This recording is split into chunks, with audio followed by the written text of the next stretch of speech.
Welcome back to my course, World History. If you follow the syllabus, the topic we need to discuss today is Muslim empires, 1300s to 1600s. Basically, the topic of our conversation today is to explore Middle Eastern Muslim empires.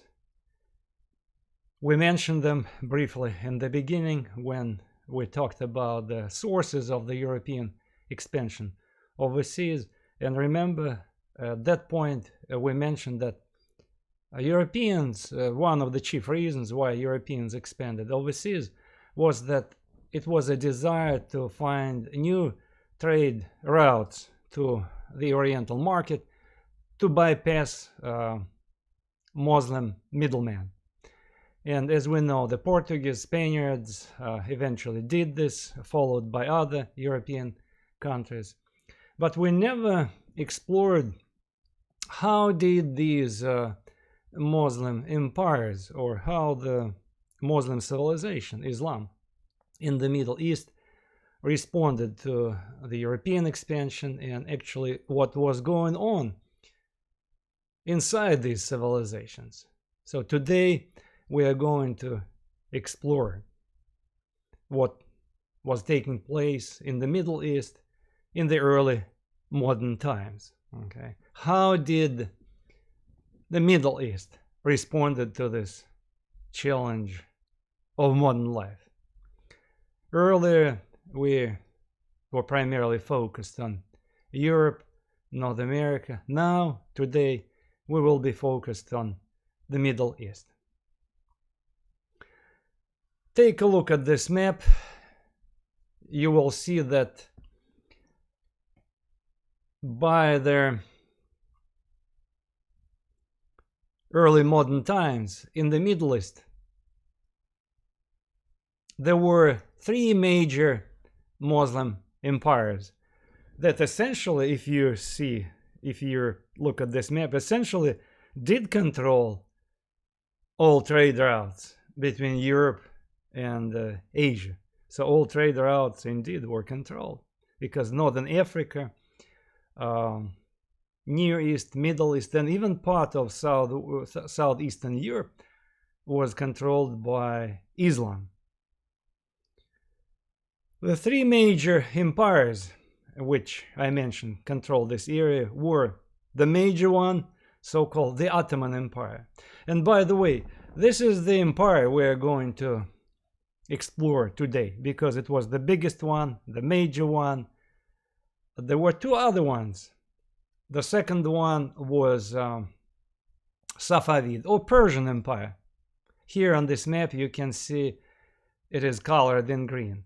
And Mughal Empire, you can see it here. It's northern India, had been conquered in early Middle Ages, and northern India also was a Mughal Empire, which was a Muslim empire. Okay, three empires. But the big one, the major one, was Ottoman Empire. In order to proceed, we need to understand a few things about the rise of Islam, which you may have learned in case you took the first part of the world history. You know that in this area, Mediterranean Sea, Christian civilization and Islam were involved into centuries of struggle with each other, constantly challenging each other. It was like a tug of war. Historically speaking, Islam was a late bloomer. This religion emerged very late compared to Christianity and Judaism. In fact, Islam, if you don't know, belongs to so-called Abrahamic religions. Abrahamic religions which originated in the Middle East, particularly in Palestine.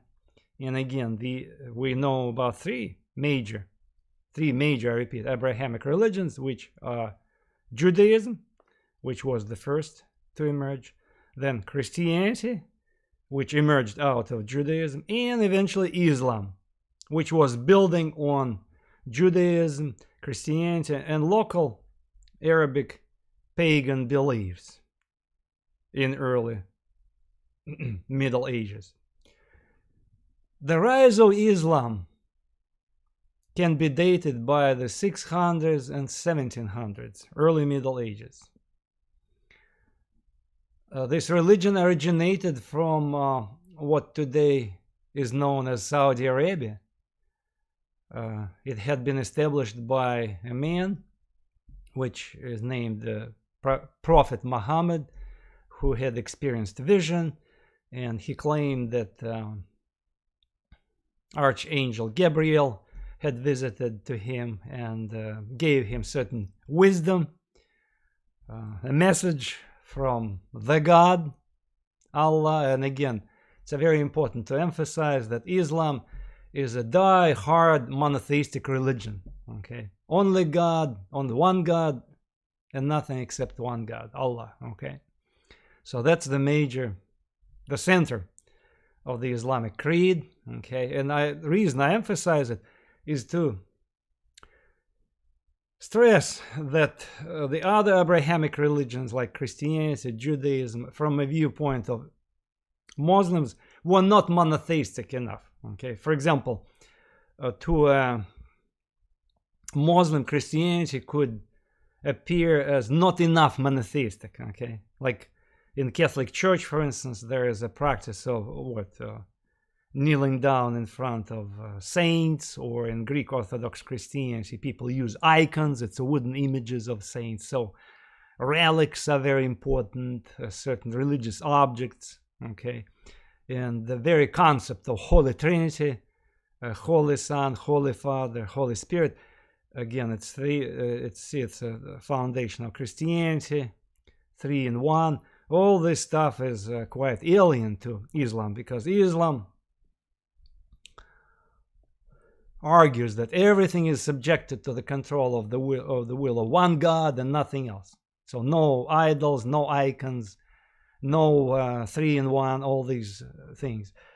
Islam was very simple, and still is a very simple religion, simple to understand, simply to observe, and that was one of the major attractions of Islam. And it was quite militant religion from the very beginning, because Muhammad, the prophet, the founder of Islam, also participated in fights against local Arabic tribes who didn't want to accept his message of Allah as the one God. So he was directly involved in the military campaigns. Okay, and when he dies, his successors, again successors of Muhammad, were called caliphs. Okay, they embarked on the campaign to spread Islam. Okay, to the rest of Middle East, Near East, Northern Africa, and even Europe. I like to confuse my students by asking them a question. What part of Europe had been occupied in early Middle Ages by Islam? Okay, and normally students think that no part of Europe was occupied. But in reality, Spain was the country that had been occupied by expanding Islamic religion. Again, it was so-called jihad to spread Islam to the rest of the world. That what was driving this new religion, I repeat, that was late bloomer compared to other religions. So in the Middle East and Northern Africa, Muslims dislodged Christians. You know, Christianity emerged in the Middle East, so Muslims dislodged Christians who retreated further to the north, Greece, Europe, and eventually the world of Islam came to occupy Middle East, the Middle East, Near East, Northern Africa, and Spain, in Europe, Spain. And only in France, advancing armies of Islamic warriors were stopped by Franks. Franks were Germanic tribes. Their headman named Charles Martel stopped the advancement of Islam. It's roughly the present-day border between Spain and France. That's where it had happened. Anyway, it's a big expansion, huge expansion. And you know that historically Christians became involved in so-called crusades because the ideological goal was to go back to Jerusalem and return this holy city to the Christians, back to Christians, okay, the Muslims who came to occupy this area. They expanded from Saudi Arabia northward, westward, eastward. Okay, Muslims didn't want to recognize this crusades, of course. They were fighting back, and hundreds of years, again, Christians were crusading against Muslims. Muslims were fighting against Christians, jihad, okay. And eventually, by early modern times, we have these three empires coming to dominate this area, okay. Again, in order to give you a complete picture of Islam, I will have to add a few more things, okay. Since, as I said, Islam was a highly monotheistic religion, it demanded and demands a total commitment of a person, okay. On average, Islam imposes more requirements on a person than like an average Christian, okay. And it explains by this uncompromising nature of the religion itself, okay.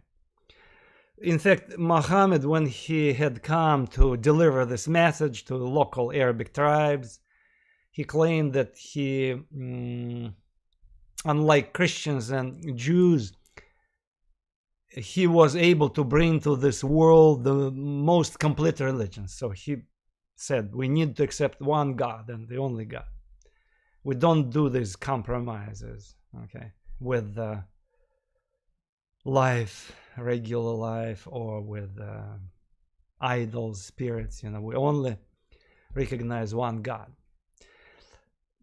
So Islam, in his view, and from the viewpoint of those who accepted his message, was the only religion, the only true religion. Of course, true believers, people who belong to a religion, and if they truly believe in this religion, of course, they believe that's the only truth, okay. So Muhammad claimed that he brought to the world the only true religion. And another important thing, he said other religions, which is Christianity and Judaism, were not complete, okay, because they were not demanding, they were not monotheistic enough, okay.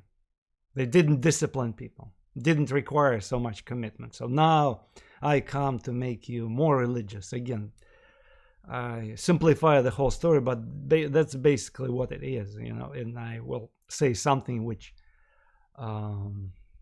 might sound strange, but it does make sense. So on average, if you compare Islam with other world religions, so Islam is more religious than other religions. I know it sounds silly, but at the same time, by saying this, I want to emphasize that it did and does impose more requirements on people who are part of this religion, okay?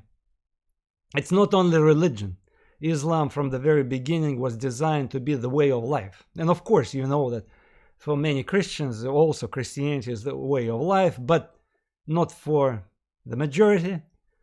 And even in early times, it was not as demanding as Islam. You know that in the wake of Reformation, there was skepticism in Europe, and there were even, by the 1700s, we have the Enlightenment movement in Europe, okay? When people became secularized, okay, they started to question church. Such things did not exist in this part of the world. The Enlightenment, of course, or similar movement did not exist in the Middle East, okay? By the 1700s or by the 1800s, okay? There was no such things there. So these areas were totally dominated by Islam, and Islam was the way of life. So Islam was to control political life, cultural life.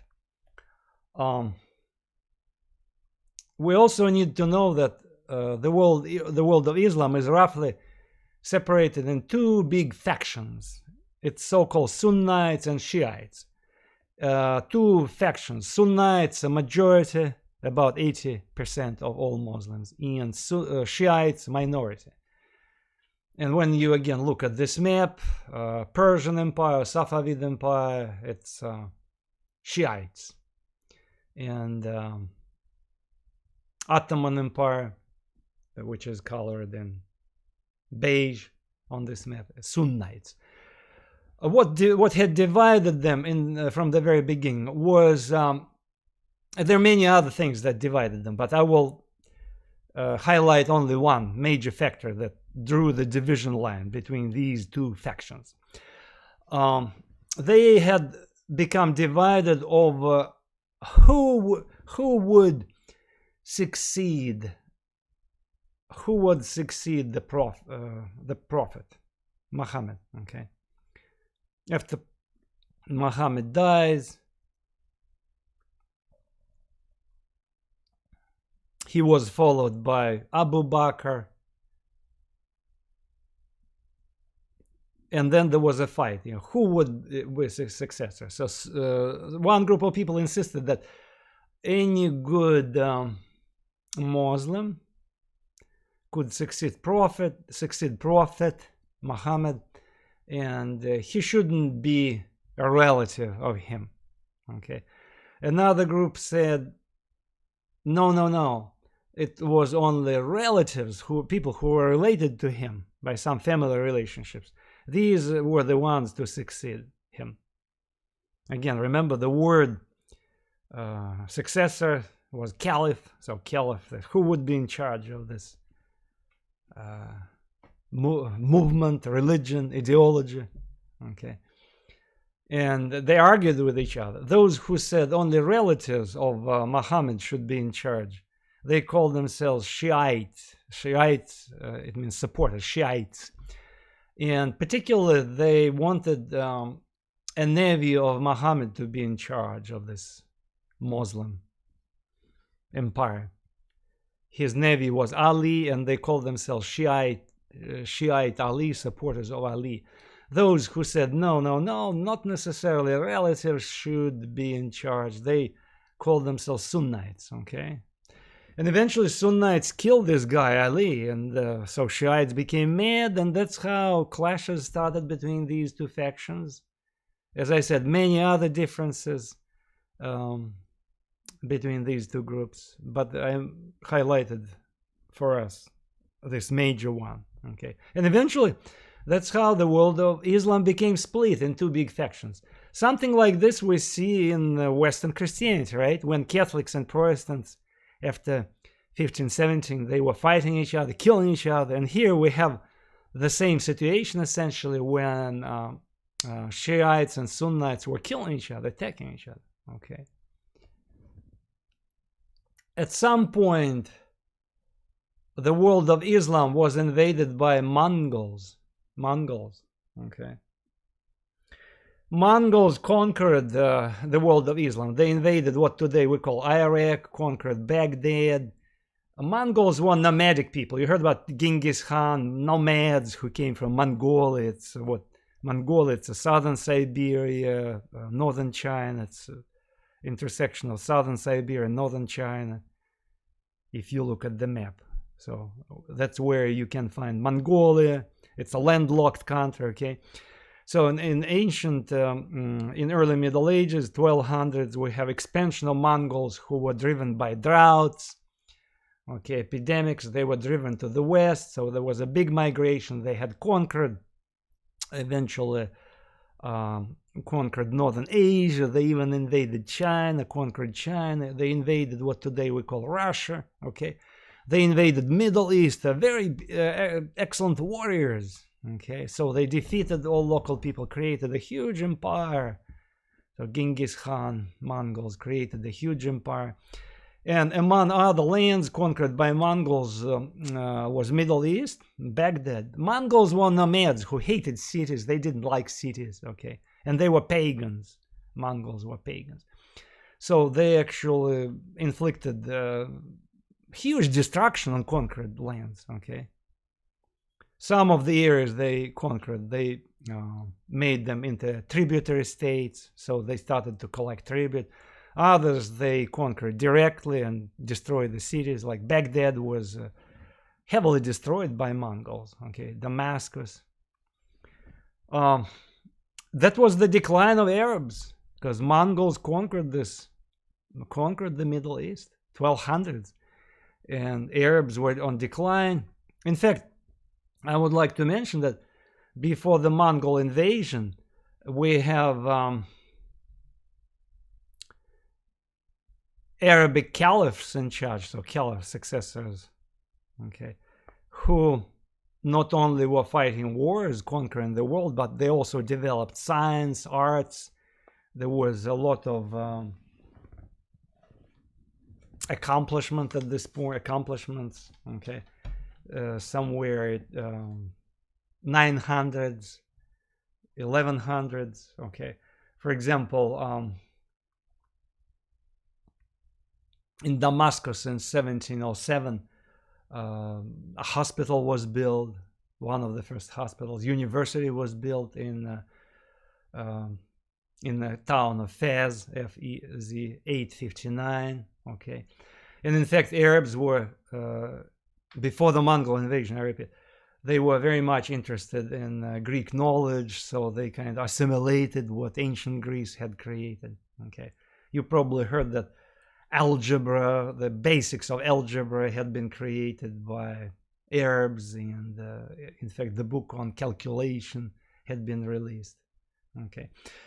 Medicine was developed, and some of Arabic poets were writing poetry about love and everything. So anyway, arts and sciences to some extent flourished before the Mongol invasion. But then we have the Mongol invasion, we have decline of arts and sciences because the civilization was uprooted. But Mongols were assimilated into Muslim culture, and some of Mongols who lived in the Middle East, they converted to Islam. Okay, so basically conquered people absorbed Mongols, assimilated them, sucked them in. Okay, but the damage was done. I repeat, Mongols destroyed, inflicted much destruction. And what happened in the wake of the Mongol invasion? That's what we have in the wake of the Mongol invasion. We have the rise of these three empires: Ottoman Empire, Safavid, Persian Empire, and Mughals. Okay.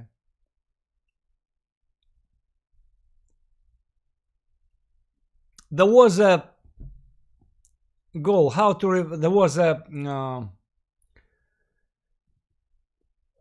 an urgent task, let me put it this way, to put it simple. So how do we revive Islam? So that was on the minds. After Mongol invasion was over, they became assimilated. At some point there was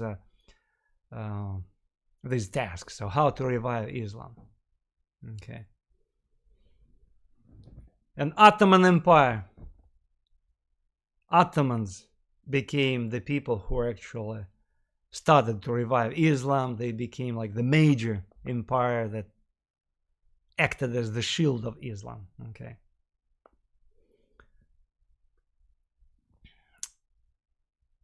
One of the schools of Islam, called Sufi, argued that we need to revive Islam through inner experience. So the faith and something is like it's in your heart. Okay. And you have to be humble, simple, and so forth and so forth. The same story, you know, like let's go back to the roots. In any religion, when some people try to revive it, they always say, oh, let's go back to the roots. Let's go to the original sacred books. And in fact, you know that in Islam, the sacred book is Quran. Okay.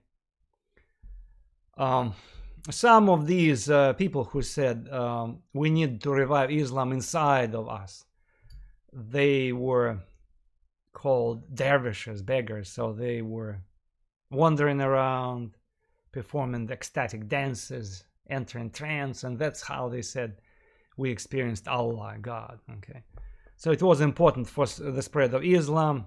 Okay, but it was more inner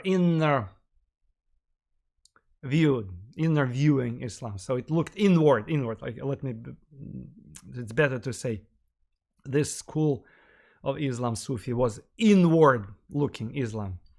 Okay, not outside. They didn't look outside. And it did not become very popular, okay, this stuff, no. What became more popular, and I'm going to focus on this, is oh, by the way, here you can see the picture of these so-called whirling dervishes, dancing dervishes, who entered this ecstatic trance to experience the God. Anyway, the most popular trend was activist, a radical group of people who wanted to revive Islam. And these were Ottoman Turks. Ottoman Turks, in fact, they were not Arabs, of course, you know that they speak Turkic language. They came from Central Asia. And Arabs actually had used them originally as warriors. They were experienced archers, horse riders, who came from Central Asia. So Arabs, who were few, very few, because Arabs, remember, they conquered huge areas of Middle East, Near East, Northern Africa, parts of Europe. They tried to assimilate local people because they didn't have enough soldiers, didn't have enough scribes. So they had to rely on local people. So to build up their army, they decided to gamble on this group of warlike people called Turks, Ottoman Turks, who came from Central Asia. And they were widely recruited into the Arabic army, and eventually they came to dominate the Arabic army. And in fact, they take power. Okay, let me jump a little bit ahead. They took over power, kicked out these Arabs, and decided to be in charge of the world of Islam. Okay, in this huge area in the Middle East, see, they created a big empire called Ottoman Empire. Osman Ottoman was the founder of this empire, this dynasty, Ottoman dynasty. Okay, Osman Ottoman, so hence the name Ottoman Empire. And strategically, it was located in a very good place. See, it dominated this land bridge between East and West, right? And that's how Ottoman Turks closed this area to the European merchants, okay? Let me explain why they wanted to close this area, what they wanted to do. Okay, let me go back. So Osman Ottoman and his successors, they embarked on the campaign to revive Islam, to expand Islam, okay? And the goal was to discipline Muslims, to make sure that they were not decadent. And Ottomans criticized cultural decadence of earlier Arabic rulers who encouraged science, arts, love, poetry. They said, oh, it's not religious enough. It's decadence, it's degeneration. So we need to be more religious. We need to stick more to Allah. You know, don't write love poetry because it's not about Allah. Write the poetry about Allah, about God, because everything should be subjected to the will of God. Okay. In fact, I forgot to tell you that the word Islam is translated, how? You probably know. It's translated as submission to God. And the word Muslim is translated as the one who submits himself or herself to God. It's very important, see? It already tells us a lot about religion itself, that from the very beginning it had a lot of requirements. And I forgot to tell you that unlike two other religions, Abrahamic religions, or other world religions, Islam imposes a very strict behavioral code. Like you have to pray 5 times a day, women have to cover their faces, no alcohol, particular diet. You do see it in other religions too. You have to donate to charity. I forgot what's the exact percentage, something between 5 and 7%, you're obligated to donate to charity. You may say, oh, in other religions, people do donate to charity too, you know. in other religions, people do pray each day too. But again, I don't see, for instance, in Christianity, the requirement to donate. You can, but you cannot. It's up to you, right? Or you can pray like 5-6 times a day in Christianity. Nobody forbids, right? But you are not required to do it. Or you might not want to pray like the whole week, maybe at the end of the week. But in any case, there is no strict requirement 5 times a day. But in Islam, we do have this requirement, okay, to pray 5 times a day in order to be a good Muslim. Again, it's a requirement. Okay, you either in or out. It's a very demanding religion. Plus, again, diet requirements, no alcohol, as I said. If or charity, if you do not donate to charity, so you are not good. You are not good Muslim. So out. So it's a requirement. And so these Ottoman Turks come to the picture, and they begin this crusade. I'm using Christian terminology. Might not be applicable, but to make it more understandable for us. So, and the Ottoman Turks begin this crusade, quote unquote, against cultural decadence. They want to line up Muslims, to discipline them. Okay, let's go back to the early roots of Islam, to all these requirements, 5 times a day to pray, charity, obligatory donations, okay, all these requirements, restrictions. So they wanted to purify Islam. And of course, they said we have to go on jihad to conquer new lands for this, the best religion in the world. Again, that's how they were acting. That's how they were positioning their ideology. The only true religion was Islam to them, of course. About jihad, I have to tell you that, in fact, in Islam, there are Turks, for Turks and many others, jihad is like, at that time, had 2 dimensions. The first dimension is that you have to go and bring the new lands and new people, you know, to this, quote unquote, the true religion, okay? So you have to go and conquer the other people. But on the other hand, jihad also means you have to fight against your own impurity, against your own demons. So it's a spiritual struggle against your own imperfection. And it's also a struggle against the enemies of Islam, okay? So that's what jihad was. And these Ottoman Turks decided kind of to be hard on Muslims, to line up, to return them, to purify, to return them to the roots, to purify them, okay?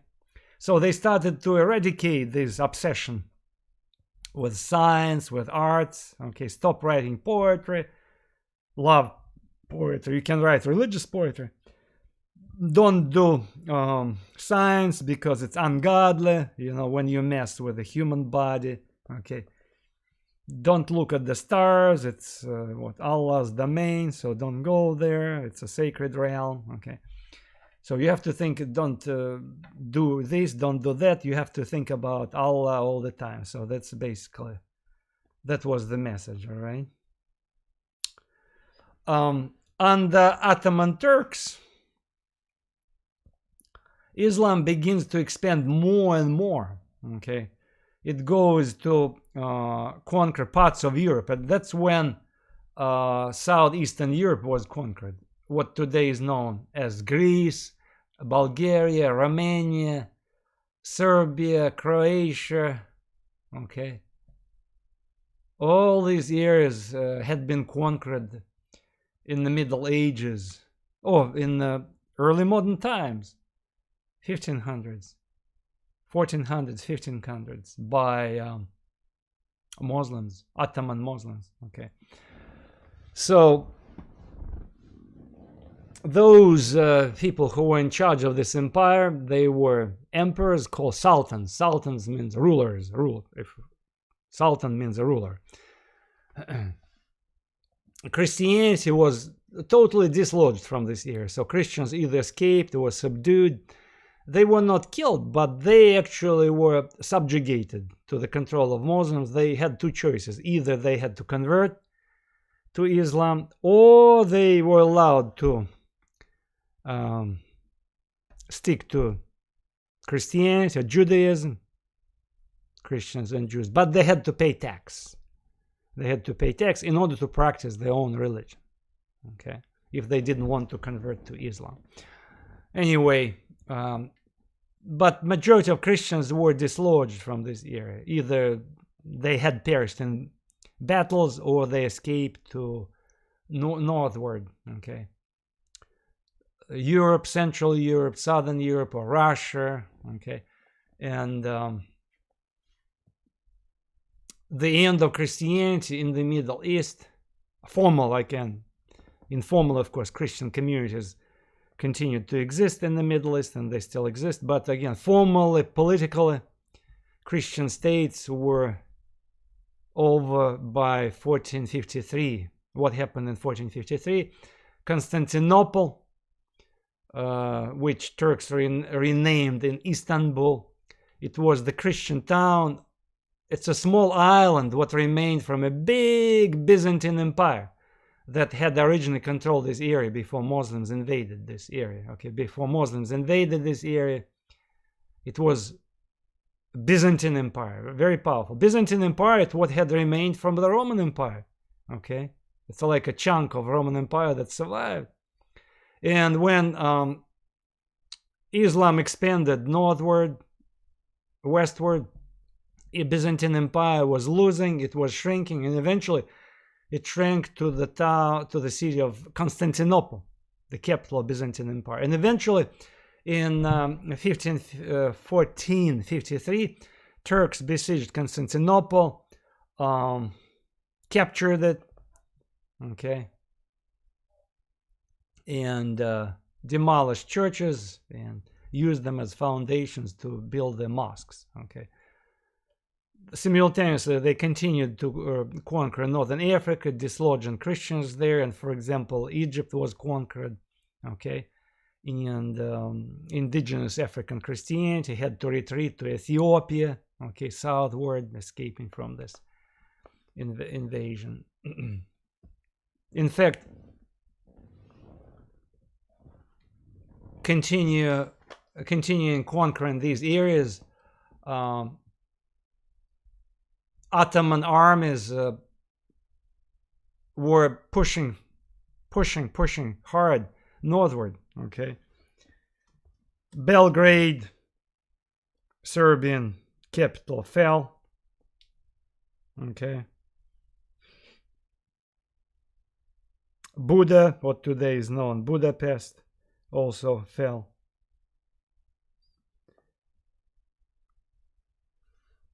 And the area was conquered by Ottoman Turks. So Ottoman Turks created this huge empire. An empire experienced its golden days under Sultan named Suleiman the Magnificent. Okay, the emperor or sultan named Suleiman the Magnificent, who presided over this big empire, the glorious days of the Ottoman Empire. So during his rule, the empire reached the peak of its power. Okay,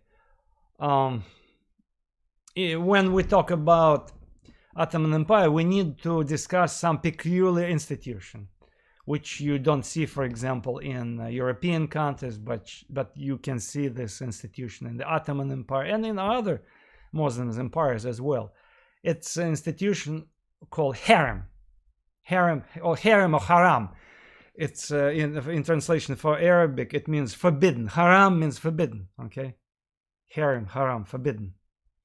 It's a forbidden place in the court of Sultan, forbidden place where nobody was allowed to enter. Why forbidden? Because that's the place where multiple wives of Sultan live, okay? Because all Sultans, they had hundreds of wives. So that's what harem was all about. Harem, a place populated by these wives, hundreds of wives, okay. But out of these wives, sultans picked up favorite wives, and some of them were very smart, shrewd, cunning, and they were able actually to wiggle themselves to the political power because they had access to the body of a sultan, and that's how they gain influence. So one of these influential people, the picture of her you can see here, was Roxalana, a slave girl from Poland. Remember, I told you before, the slave trade was widespread. The slaves had been delivered from Slavic lands, Eastern Europe, and sold through Crimean Peninsula. Remember, Crimea was one of the third major slave trading places in early modern times. Okay, it wasn't on the Atlantic world. It was Crimea, Black Sea area was another major slave market. So a lot of Ukrainians, again, at that time they didn't have these names, Ukrainians, Polish, but Slavic people who lived in these Slavic areas, they were captured by Turks and brought to be sold to the Ottoman Empire. And that's how this girl came as one of the wives of Sultan Suleiman the Magnificent, and eventually, because of her, I guess, intellectual power, she overdid her competitors, and she was able actually to control the life in the empire. Okay, she controlled the court life. So here is harem, the slide. The slide describes harem. So it's forbidden sacred place, private domain of sultan. Harem, actually, it was not only wives, it was also relatives of these wives, daughters and sons of the wives, fathers, mothers. So about could be 3,000 people in harem. Can you imagine? Servants, slaves of these girls who themselves were slaves, okay, or slaves, relatives of slaves and servants of these relatives of these wives, okay. In fact, harem, since all these people were so close to the body of sultan, regular generals or bureaucrats, frequently they could not directly access sultan. They could do it only through harem, through these women or mothers of these women, okay. And that's why harem can be called the informal administrative center of the Ottoman Empire, okay.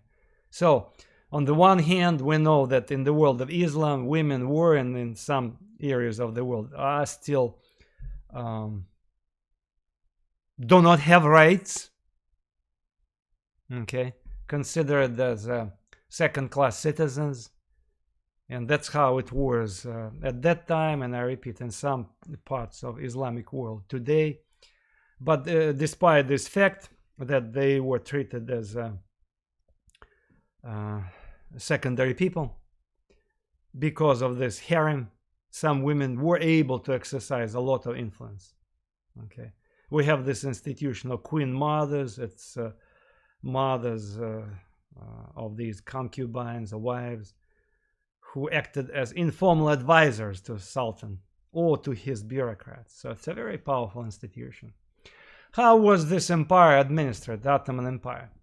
The Ottoman Empire actually acted as the leader of the world of Islam, okay. Ottoman Turks viewed themselves as the leaders, so we're in charge.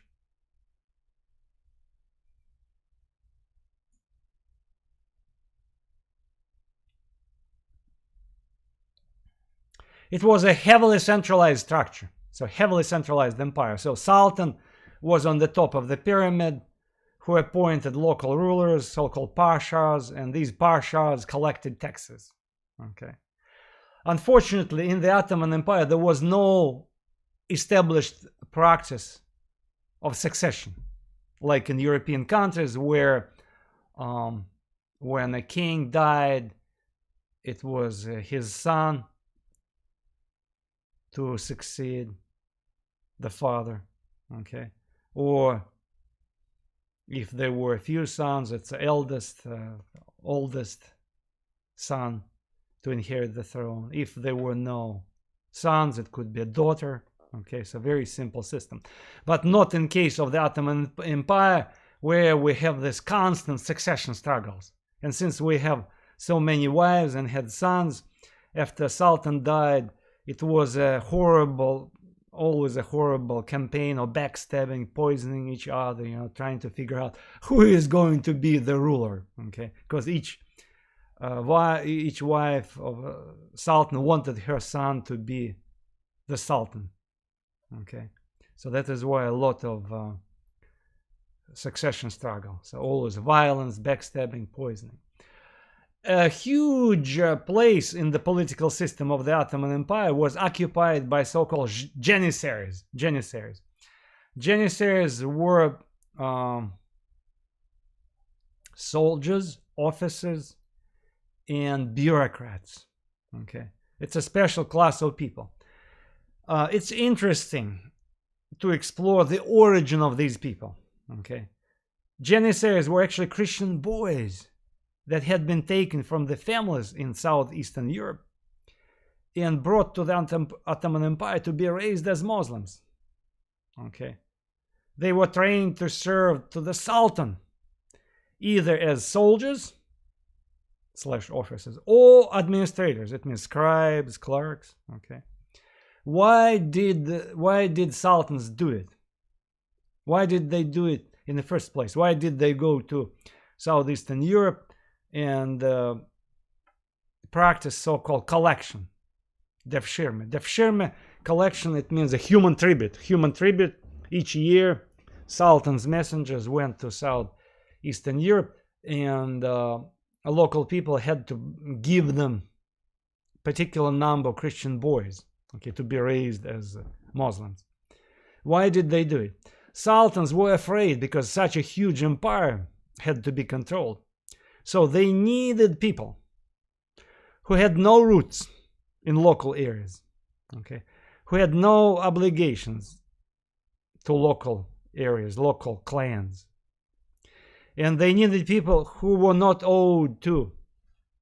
So basically, strangers who had the only allegiance to the Sultan. Okay, that is why Janissaries were a very useful class of people, segment of population that was constantly replenished in order to secure the power of Sultan, because he was afraid if he gambled on indigenous bureaucrats, indigenous officers, they could collude with local clans, establish relationships, and eventually they could revolt against him. Okay, so the loyalty of Janissaries was to the Sultan only, no attachment to local clans. But of course, it could not last forever. You know, eventually Janissaries who occupied these positions, they too, some of them, had concubines, and they who gave birth to their offspring, sons and daughters. And that's how eventually, by the 1700s, Janissaries too became corrupted, quote unquote. So they spread the roots in local areas. They became assimilated in local cultures. Okay, here, by the way, you can see an old Islamic miniature. It's like engraving, I think, that depicts the scene of Devshirme collection, how Christian boys were collected from European villages. As I said, the Ottoman Empire was a Sunni empire. Okay, local non-Muslims did have a right to worship, but only after they paid a special tax. What is interesting about this empire, and now I'm talking about economic and political power in the Ottoman Empire, was that unlike Europe, at least unlike parts of Europe, there was no respect for private property. All land was considered the property of Sultan. So he was the master of the whole land. Okay. Peasants only had the right to work on the land, but they couldn't sell it. Okay. And the peasants were serfs. They were bound to land. The only privileged group of people were merchants. They did have many privileges. They could travel. Okay. And by the way, the reason, I think, one of the reasons, chief reasons why merchants were one of the privileged groups was simply because of religion. I forgot to tell you that Muhammad, the prophet of Islam, he was a merchant himself originally, okay, because his first wife was Khadija, who was in charge of a trade caravan. So he joined her, and they had traveled around the Arabic Peninsula doing this trade. So they were merchants. And since the Prophet of Islam was merchant, so I think this profession became highly respected. Okay. But this empire, Ottoman Empire, even though it was extremely powerful, and all foreign visitors, by the way, who had the chance, by chance, to visit this empire in the 1400s, 1500s, they described this empire as the powerful force in the world. Okay, but this powerful force contained the seeds of self-destruction, or seeds of decline. And the seeds of decline was obsession with the religion. So it was so anal, the people were so anal about religion, so obsessed with the religion, that all parts of life in this empire were subjugated to the control of Islam. That is why there was no room for to exercise too much creativity outside of religion. Let me put it this way. Okay. There were also other reasons, for example, bureaucracy, because it was heavily centralized empire, huge bureaucracy. Okay. Constant wars. Islam became involved into constant wars, as we know, and constant wars depleted the treasury. But the major thing, I repeat, there was not much room for science, technology, and creativity, because religion squashed all these sparks.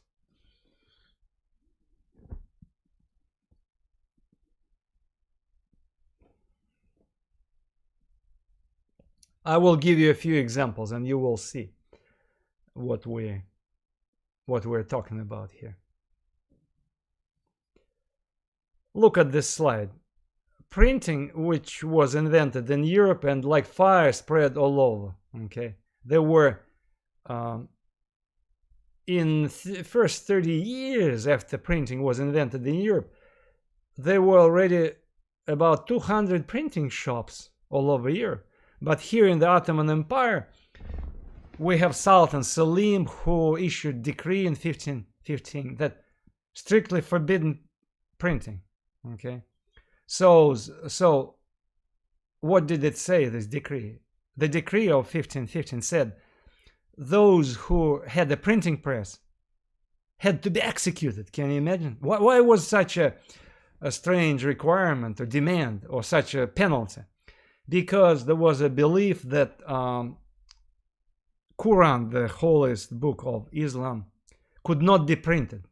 It's so holy, and it shouldn't be translated. Remember, Martin Luther in Europe said Bible can be translated in different languages, so let's make it accessible to the populace, and so forth and so forth. Here is just the opposite. The Quran should not be translated. Again, to the present day, strictly speaking, translations of Quran from Arabic language into other language, they are not valid, they are not authentic, because strictly speaking, Quran cannot be, the word of the Allah cannot be translated in any other languages. It only should be delivered in the original language, the language of Prophet, Arabic language. So that is why the books of Quran were handwritten, and they were handwritten in Arabic. Okay, and it was considered sacred. The calligraphy, the Muslim calligraphy, was a sacred thing. In fact, in the Ottoman Empire, there was this expression. It was called the sacred ink. It means the ink that was used to transcribe Quran. Okay, so you cannot reprint the word of God. It would be very it was blasphemous, sacrilegious. Okay. So you only should transcribe it in calligraphy.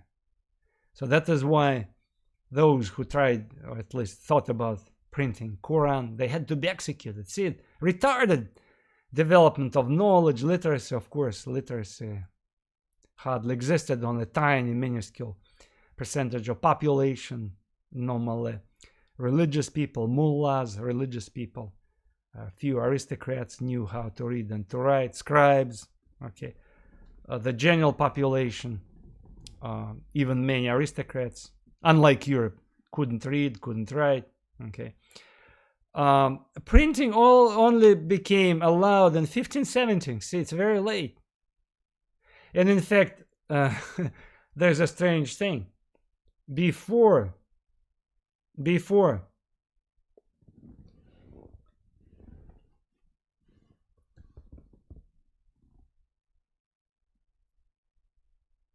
the 1800s, there were hardly any translated books in the world of Islam, translated from Western countries. Okay.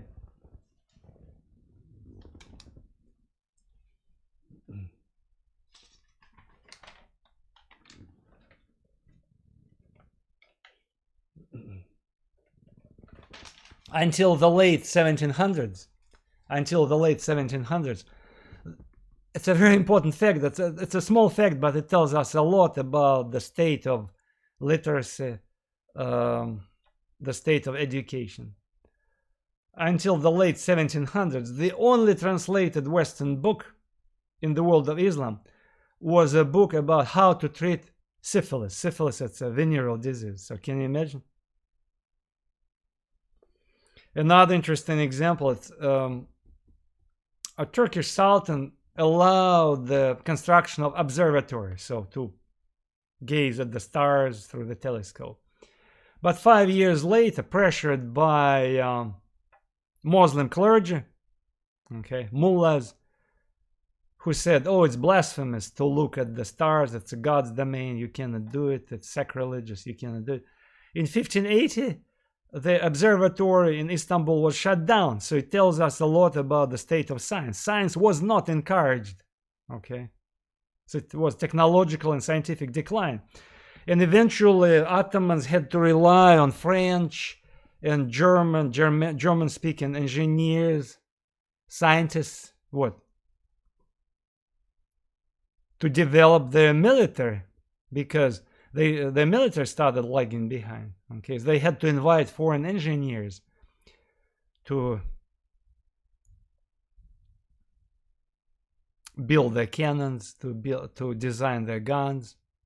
Okay, and the beginning of decline of the Ottoman Empire is year of 1683. 1683. So that's year 1683, when the Battle of Vienna took place, where Ottomans lost. It was the first, I repeat, the first big loss. Ottoman Turks were expanding, pushing northward, trying to conquer Eastern and Western Europe. They even conquered part of Ukraine, invaded southern Poland. And Vienna, the city of Vienna, was besieged in 1683 in July, okay? And a huge army of Ottomans, about 140,000 people, besieged Vienna. And in fact, the general of this army ordered to plant a garden in front of his tent. Why? To send the kind of indirect message to Vienna that he was ready to sit there for the whole year, if needed, to starve to death, Vienna. So the defeat of Vienna could open the road to Ottomans to Central Europe, okay? But something important happened on September 11, I'm sorry. From September 11 to September 12th, 1683, when Vienna, people of Vienna, helped by Polish troops who at the last moment came to help these besieged citizens of Vienna. Together they were able to crush the Ottomans, completely smash them and defeat. That was the end of that was the beginning of the end, I repeat. Of course, it wasn't, the empire was not defeated yet, but again, the military victories were over, so they could not expand anymore. And it's a very symbolic year this battle by the gates of Vienna, particularly the Kahlenberg Mountain. That's a major fight took place where the major group of Ottoman troops had been destroyed, and Polish hussars, so-called flying hussars, horse riders, like lightning strike, cut into the Central Ottoman forces, defeated them. And again, it was a military defeat, but of course it's important, but it's not everything. The major defeat was scientific and technological, because I repeat, civilization, Ottoman civilization, unfortunately, did not create enough room for creative people to flourish. Okay, the matrix itself, system.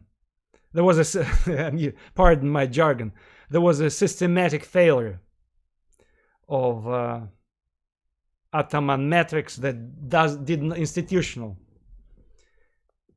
institutional suppression of creativity in the Ottoman Empire. That's what, unfortunately, what happened, and it didn't help the development of science and technology.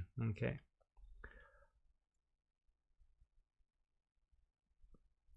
By the 1700s, it was clear that economic development of Ottomans was going down, and what brought this down was also the fact that Europeans were able to divert trade routes from the Middle East. Again, Turks, in fact, themselves had blockaded access of merchants to Oriental trade. But Europeans diverted all trade routes from Middle East, Near East to the Indian Ocean, and that's how they found themselves sitting, controlling this land bridge, but nobody wanted to trade with them. Okay, it didn't happen overnight, but again, more and more people preferred to go by sea, trade with India, instead of going to this dangerous area in the Middle East, because where no European merchant could be secure. Okay, by the 1700s, we have many Ottoman aristocrats who started to mimic lifestyle and fashions of Europeans, which already was a sign that civilization didn't have this vitality, I would say. They started to mimic the habits of the other civilization. My story comes to the end, but before I end, I want to give you a few examples, provide a few examples to show what was going on and why this civilization, Ottoman Empire, could not catch up quickly with the modern world, which skyrocketed, at least in Western Europe. Okay, we see in Western Europe in the 1600s and especially 1700s the vibrant development of science, then industrial revolution. But in the Ottoman Empire, we see just the opposite trend. Okay, when the government and clergy, driven by religion of Islam, tried to squash scientific, artistic creativity.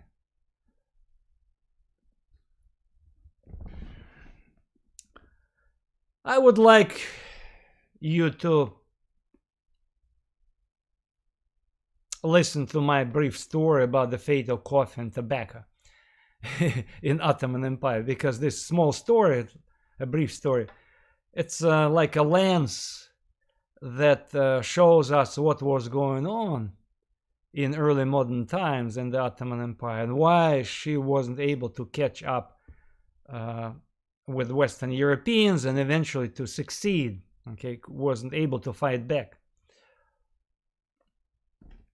Coffee and tobacco were introduced in the Ottoman Empire in the 1500s. Okay, and in fact, there were many coffee houses in Ottoman Empire, and they become, in early modern times, places for people to meet each other, to chat, to criticize authorities, to complain, to share their life experiences. But many mullahs, again, mullahs, it's a clerics, a clergy, Muslim clergy, come to conclusion that, oh, it might be a dangerous competitor. So coffee houses where people met to drink coffee and smoke tobacco it diverts people from mosques. So you need to go to mosques instead of coffee houses. And in fact, coffee houses could be dangerous for the religion of Islam. So we need to fight against them. We need to shut them down. Okay? And indeed, many coffee houses were places for bards, like comedians, to perform, to make fun of authorities, local authorities. Okay? So these were like places of freedom where people could exercise like a, we would say that a safe space. You heard this expression. So a safe space where they could enjoy freedom and exercise criticism. Small freedom of speech. In these safe houses, coffee houses, people could exercise. So since it went against the religion of Islam, at least that's how the clergy viewed it. So they started campaign, and gradually they started shutting them down. So authorities and clergy crusaded against these coffee houses. Okay. Of course, they never completely could shut them down, but they did not approve them. Okay. They constantly were arguing against coffee houses. Oh, it's evil places. Don't go there. They're evil. So go to mosques. Authorities, clergy did not approve this. In fact, a decree was issued to prohibit coffee and tobacco. A decree. The government issued a decree. Of course, they could not completely do it because it was the habit of coffee drinking and smoking tobacco was so popular, but you couldn't completely shut them down, but part of it was shut down. Okay, so many coffee houses were shut down. So some people had to hide their tobacco smoking habits.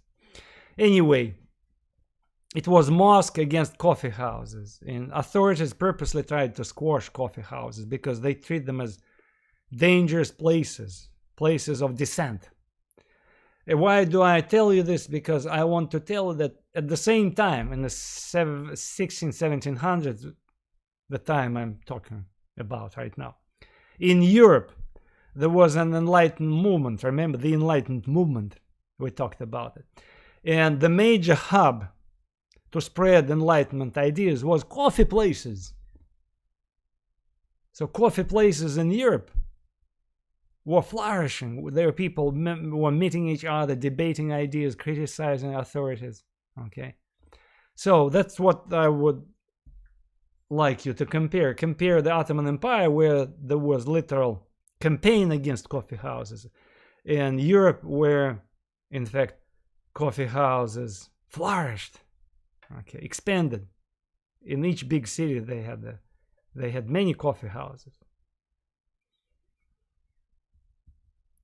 In fact, there is a legend, again, it's nobody knows if it's true or not, that the idea actually of coffee houses was borrowed by the Europeans from the Ottoman Turks, because originally it was the Turks who started to drink coffee, started to cultivate coffee.